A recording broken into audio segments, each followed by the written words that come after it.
स्वरोजगारी मंत्रालय बजट के तृतीय किसान सभा में आपका स्वागत है। यह लेबर पार्टी ऑफ इंडिया का भी तृतीय किसान सभा है। इसके ज़रिए हम किसानों के साथ बातचीत करते हुए आगे निकलेंगे। भारत का किसान हमेशा काम करने के लिए तत्पर रहता है और खेतों में उसके मेहनत झलक जाती है, मगर संवैधानिक तौर पर उसकी मेहनत और झलके, इसके लिए हम लोगों ने आर्थिक आज़ादी का प्रबंध किया है, जिसको कहते हैं सीधा मंत्रालय संपर्क और सीधा बजट संपर्क। इसके तहत किसानों से अनुरोध किया जाता है कि वह अपना स्व आय, स्व काम, स्व मत, स्व आस्था, स्व शिक्षा प्रमाण पत्र दिखाएं।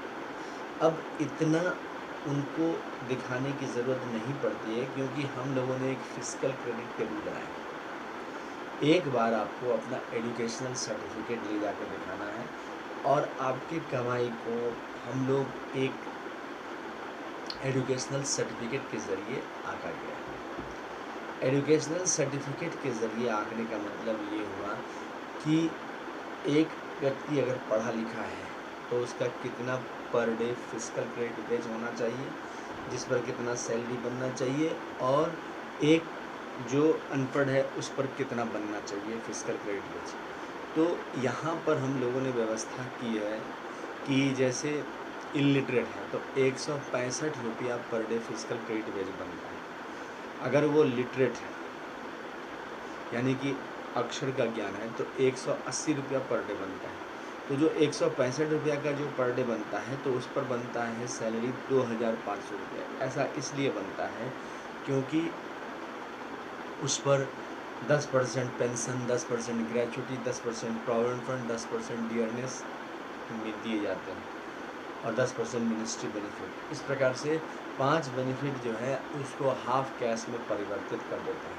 अब आप पूछिएगा कि ये हाफ कैश आता कहाँ से है, तो इसका ये जवाब है कि 40% इनडायरेक्ट टैक्स जो हम देते हैं, कोई भी सामान लेते हैं तो उसके बदले में हम लोग टैक्स देते हैं, जो हमें पता नहीं चलता है, वह उस कीमत में ही लगा रहता है। दूसरा जो है सो डायरेक्ट टैक्स, जो लोग 7 लाख से ऊपर कमा रहे हैं वो डायरेक्ट टैक्स दें, तो उसका भी इसमें 40%। इसके अलावा 10% फिजिकल पॉलिसी और 10% मॉनेटरी पॉलिसी है। इसके अलावा जो है सो आपका जो रकम है, जो भारत सरकार जो फंड जब्त करती है, कोई भी ऐसा केस होता है जिसमें सरकार में प्रॉपर्टी वेस्ट कर जाती है तो उसको, उस फंड को भी इसमें लिया जाता है। तो इस प्रकार से इसमें फंड आते हैं और इसी से इसका पैसा दिया जाता है। अब किसान को इसके अलावा 56 घंटे का काम भी इसमें है अकॉर्डिंग टू क्वालिफ़िकेशन, वो भी करने पड़ते हैं, जैसे कि according to age, qualification, gender और फिर एबिलिटी या डिसेबिलिटी के हिसाब से उसको काम दिए जाते हैं और वह कर देना है, और उसके एवज़ में आपको जो है ये कैसे मिलते हैं। इसके अलावा जैसे 5th पास किसान है तो उसका है 250 रुपये, जिस पर मंथ बनता है 3750 रुपये। उसके बाद है 8th पास किसान। 8th पास किसान का बनता है 300 रुपया, जिस पर कैश बनता है 4500 रुपया। जो 10th पास किसान है उसका बनता है 375 रुपया, जिस पर कैश बनता है 5500 रुपया पर मंथ। अब हम लोग जैसे फाइनेंस कमीशन ऑफ इंडिया है, वैसे ही self earning, self income, certain cash, certain physical credit per month showing finance commission of India बनाया गया है। उसके ज़रिए इसकी रकम जो है बढ़ती जाती है। इसके अलावा 12th पास का है 430 रुपये, जिस पर कैश मिलते हैं 6500 रुपया पर मंथ। 6500 रुपया कैश मिलते हैं। इसके अलावा जो 10th पास है, 10th पास को 500 रुपया per day physical credit veg मिलता है, जिस पर कैश मिलता है 7500 रुपया। 7500 रुपया का कैश रकम मिलता है। इसके अलावा जो पोस्ट ग्रेजुएट है, पोस्ट ग्रेजुएट में मिलता है 620 रुपया पर डे, जिस पर कैश बनता है 9,500 रुपया पर मंथ। उसके बाद है डिलेट पर 680 रुपया पर डे मिलता है, जिस पर कैश बनता है 10,500 रुपया पर मंथ। और आपको काम करना पड़ेगा 56 घंटा, जिसमें से ये फ्लेक्सिबल आवर है 31 दिन के 30 या 31 दिन महीने का काम है, जो आपके 4 संडे और 3 एक्स्ट्रा डेज को लेकर कंप्लीट हो जाते हैं। यह भी काम आपको 32 घंटे का काम जो है केंद्र सरकार के ज़रिए आता है, और 24 घंटे का काम राज्य सरकार के ज़रिए आता है, वो कंप्लीट करना है। टोटल 56 घंटे काम आपके पैसे आपके पास अकाउंट में आ जाते हैं। इसके लिए preamble wise organise employed, preamble wise organise self employed बनाया गया है। इसके अलावा पीएचडी पर 750 रुपया है, जिसका जो आपका रकम बनता है 11,500 रुपये। यहीं पर रुकता नहीं है। जैसे हमारे यहाँ क्या है कि अब भारतवर्ष में जो लोग गवर्नमेंट जॉब क्वालिफाई कर जाते हैं, उनका जो शुरुआती तनख्वाह होता है 5,500। तो यहाँ पर कोई कंपटीशन नहीं है। जैसे इलेक्शन कमीशन ऑफ इंडिया का जैसे कार्ड है, वैसे ही आपको फिजिकल सैलरी कमीशन का कार्ड मिल गया, आपका सर्विस बुक मिल गया। तो यहाँ पर 10 एमए डिग्री या 10 पीएचडी डिग्री या 10 एमफिल डिग्री या 10 डीएलएड डिग्री या 10 बीए डिग्री प्राप्त करके आप 50,000 से ऊपर जा सकते हैं। 20 साल समय लगते हैं, मगर आप वहाँ तक पहुँच जाते हैं। अगर आपको और भी पैसे कमाने हैं तो 5 डिग्री और एकत्र करके 75,000 रुपये हो जाते हैं। अगर और कमाने हैं तो 5 डिग्री और इकट्ठा करके 20 एमए डिग्री प्राप्त करके आप 1 लाख रुपये कमा सकते हैं। लेकिन इसमें आपको ध्यान रखना है किसान भाइयों कि आपको जो है 56 घंटा काम आपको सरकार के व्यवस्थित स्वरोजगारी मंत्रालय बजट एक्ट के तहत आपको मिलता रहेगा अकॉर्डिंग टू क्वालिफिकेशन। और उसके बाद फिर जब आप 25 डिग्री प्राप्त करते हैं एमए की, तो आपका हो जाता है 1.25 लाख रुपया, और 30 डिग्री एमए का प्राप्त करके आपको हो जाता है 1.5 लाख रुपया। इस प्रकार से आपके कैश में आते रहेंगे। रिटायरमेंट का सिस्टम हम लोगों ने रखा है 18 से 58 के वर्ष के बीच में, लेकिन जो पढ़ाई करके आगे पैसा कमाना चाहते हैं वो कमाते रह जाते हैं, उसमें कोई रिटायरमेंट का एज नहीं है। और जो नॉर्मल अपना रिटायरमेंट करने का रखना चाहते हैं तो वो अपना नॉर्मल रिटायरमेंट करके अपना पैसा क्लियर कर लेते हैं। उसके बाद वो एक्स्ट्रा अपना काम उसमें करते रहते हैं। इस प्रकार से व्यवस्थित स्वरोजगारी मंत्रालय बजट इस चीज़ को ध्यान में रख के इस चीज़ को चलाती है।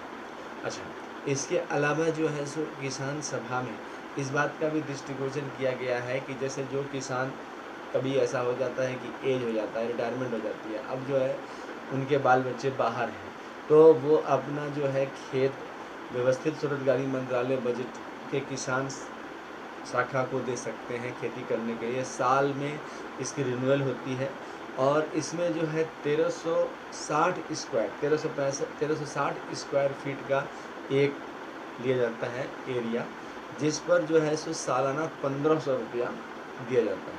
सालाना 1,500 रुपया का मतलब हुआ कि वह रकम आपको जो है उस पर मिलने लगता है, और इस प्रकार से आपका जो है वो साल भर का जो उपज होगा वह व्यवस्थित स्वरोजगारी मंत्रालय बजट के किसान शाखा में चली जाती है। ये भी एक प्रकार का काम हो जाता है। और इसी प्रकार से 1360 इंटू 2 तो 1,500 इंटू 2, इस प्रकार से पैसा 3,000 हो गया आपका। जैसे जैसे आपने ज़मीन बढ़ाई वैसे वैसे जो है आपका पैसा सालाना इतना आने लगा। अब हम लोगों ने preamble wise organise employed, preamble wise organise self employed बनाया है, ताकि प्रशासन में कहीं कोई प्रॉब्लम ना आए। और इसमें इसके लिए ऐसा किया गया है कि भारतीय संविधान में जब OSMBI एक्ट पारित होगी तो उसमें preamble wise organise employed, preamble wise organise self employed number का जिक्र किया जाएगा, ताकि प्रधानमंत्री और मुख्यमंत्री दोनों के पास जो कंप्यूटर मेगा कंप्यूटर होगा उसमें प्रीएम्बल वाइज ऑर्गेनाइज एम्प्लॉयड के सर्विस के सारे रिकॉर्ड उनके सामने में उपस्थित होंगे। जब भी वो फाइल खोला जाएगा वह खुल जाएगा, मतलब सीधा मंत्रालय संपर्क, सीधा बजट संपर्क, सीधा किसान प्रधानमंत्री और मुख्यमंत्री से जुड़ जाएगा संवैधानिक तौर पर। अच्छा, इसके अलावा आपका अगर आपके नहीं देना चाहते, खुद खेती करना चाहते हैं, कहीं कोई समस्या नहीं है, खुद खेती करें। हम लोगों ने रेगुलराइज इनकम को प्राथमिकताएं दी है, और रेगुलराइज इनकम को 1.5 लाख तक पहुंचाने का प्रयास किया है, 1.5 लाख तक। और इस प्रकार से जो कम्पिटिटिव एग्जामिनेशन है उसको भी हम लोगों ने समर्थन दिया है, और साथ साथ जो ग्लोबलाइजेशन, लिबरलाइजेशन, प्राइवेटाइजेशन जो आपको 11 जुलाई 1991 से जो क्रमबद्ध न्यू इकोनॉमिक पॉलिसी लागू हुई है उसको भी अपना के चलें, क्योंकि जो हमारा जो रचना हुआ है वह इस ट्रूथ ओनली टर्म्स बुक के हिसाब से हुआ है, जो लिखी गई 31 अगस्त 2001 से 28 दिसंबर 2001 के बीच में।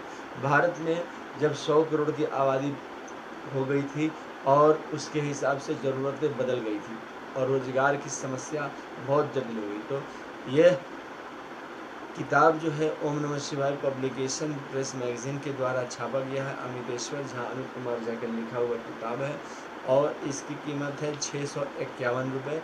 किसान भाई आप इसको खरीद सकते हैं और मिनिमम 2500 रुपये प्रत्येक 150 करोड़ का और मैक्सिमम 1.5 लाख तक पहुंच जाता है 30 MA डिग्री प्राप्त करके। तो इस प्रकार से इसका प्रबंध किया गया है। इसके अलावा जो है सो इसमें 6 राष्ट्रपति भवन का आशीर्वाद है। हम लोग जो है मंदिर के दस्तावेज़ को राष्ट्रपति भवन दस्तावेज़ करते हैं और हिंदू के जो मंदिर हैं उसको 6 भागों में अध्ययन करने के लिए बनाया गया है। पहला है शिव पार्वती मंदिर, जिसको कहते हैं वेलफेयर पावर मंदिर डॉक्यूमेंट्स, राष्ट्रपति भवन नंबर 1 में आता है। दूसरा है विष्णु लक्ष्मी राम सीता कृष्ण राधा अमिता विलासा, कितने विष्णु लक्ष्मी मंदिर हैं, राष्ट्रपति भवन नंबर 2 में आता है। तीसरा ब्रह्मा सरस्वती के मंदिर बहुत कम है तो ISBN सर्टिफिकेट को लिया गया है। जैसे ट्रूथ ओनली टर्म्स किताब का ISBN सर्टिफिकेट है 8190186402X और कॉपीराइट नंबर है 954/03/16। इसको ब्रह्मा सरस्वती मंदिर भी कहेंगे। इस प्रकार से सभी हिंदू बुक का ISBN certificate. Rashtrapati Bhavan number 4 में आदिशक्ति जगदम्बा हो गया। आदिशक्ति जगदम्बा का जितना भी मंदिर है उसको लेकर इसको राष्ट्रपति भवन नंबर 4 यानी कि फैमिली वेलफेयर बनाया गया है। राष्ट्रपति भवन नंबर 5 में प्रत्येक संयुक्त प्रसिद्ध भगवान भगवती का रखा गया है ट्रूथ सेवियर इसका, जिसमें ब्रह्मा विष्णु महेश ज्ञान लक्ष्मी को छोड़कर सभी देवी देवता इसमें हैं। और छठा हो गया हिंदू गवर्नमेंटेसरी, जो 15 अगस्त 1947 के बाद से जो लागू हुए हैं कानून वो सारे इसमें आ जाते हैं। और साथ साथ सेकुलर, जो हिंदू सेकुलर हैं मतलब कि हिंदू के ही जन्म दिए हुए हैं मगर अपने विचारधाराओं को लेकर चलते हैं तो वो सारे इसमें आ जाते हैं। तो 6 फैमिली को लेकर इसको बनाया गया, इसको 6 राष्ट्रपति भवन कहते हैं। इसके अलावा 6 और फैमिली हैं जैसे Muslim religion, Sikh religion, Jain religion, Parsi religion, बौद्ध religion and the Jain religion, Christian religion, ये सारे 6 फैमिली हो गए। तो 12 फैमिली हो गए तो 12 राष्ट्रपति भवन। इसके ज़रिए हम लोगों ने United 6 part truth only terms लिखा गया है। यूनाइटेड 6 पार्ट, इसकी कीमत है 2551 रुपये। किसान भैया इसको भी आप खरीद सकते हैं और ये ओम नमः शिवाय पब्लिकेशन प्रेस मैगजीन द्वारा छापा गया है, इसको आप मंगवा सकते हैं। मोबाइल हेड ऑफिस हुआ अमितेश्वर झा, अमित कुमार झा और शारदापुर महात्रिप OSMBI, उसके बाद Shardapur Lohna road Darbhanga Bihar India, pin code 847407। अच्छा, mobile number, WhatsApp number, OSMBI office number 6397360717 from India and email address OSEMBoffice2001@gmail.com और दूसरा ईमेल है labour party of India office 2001@gmail.com। अब ये समझिए कि अब के बाद 18वीं लोकसभा के बाद से जैसे मुख्यमंत्री और प्रधानमंत्री MLA MP चुनने के बाद जब व्यवस्थित स्वरोजगारी मंत्रालय बजट अधिनियम एक्ट पारित हो जाएगा तो हर एक महीना जो है जैसे सरकारी कर्मचारी को तनख्वाह आता है वैसे ही हमें भी तनख्वाह आने लगेगा और जो है अकॉर्डिंग टू क्वालिफिकेशन यह सेटअप हो जाएगा। तो इससे किसान भाइयों को बहुत लाभ होगा। लाभ ये होगा कि आपको किसान खेती में रेगुलराइज इनकम हो गया, जो शिकायत है आप लोगों की रेगुलराइज इनकम नहीं है वह हो जाएगी और साथ साथ समाज में एक रेगुलर इनकम के साथ परिवार का जो मुखिया होता है, परिवार में हर एक सदस्य को रेगुलराइज इनकम इसमें आ जाता है। तो इस प्रकार से इसको जो है एक बहुत बड़ा परिवर्तन लेके चला गया है। यह हुआ है सीधा मंत्रालय संपर्क और सीधा बजट संपर्क के ज़रिए, अमितेश्वरवाद के ज़रिए। किसान भाइयों इस चीज़ को आपको समझना पड़ेगा कि संवैधानिक तौर पर हम लोगों ने इलेक्शन कमीशन के हिसाब से जैसे अधिकार लिए वोट देने का, ठीक उसी प्रकार से संवैधानिक मान्यता आय काम से हम लोग जो है स्वरोजगारी का अधिकार ले रहे हैं और उस पर जो है आमदनी हो। इसके लिए Reserve Bank of India physical credit salary of India है और साथ साथ organise self employ ministry budget of India university commission of India भी बनाया गया है, ताकि हर एक विषयों का रिसर्च होता रहे और लोग 30 MA डिग्री प्राप्त करके 1.5 लाख तक कमा सकें। धन्यवाद।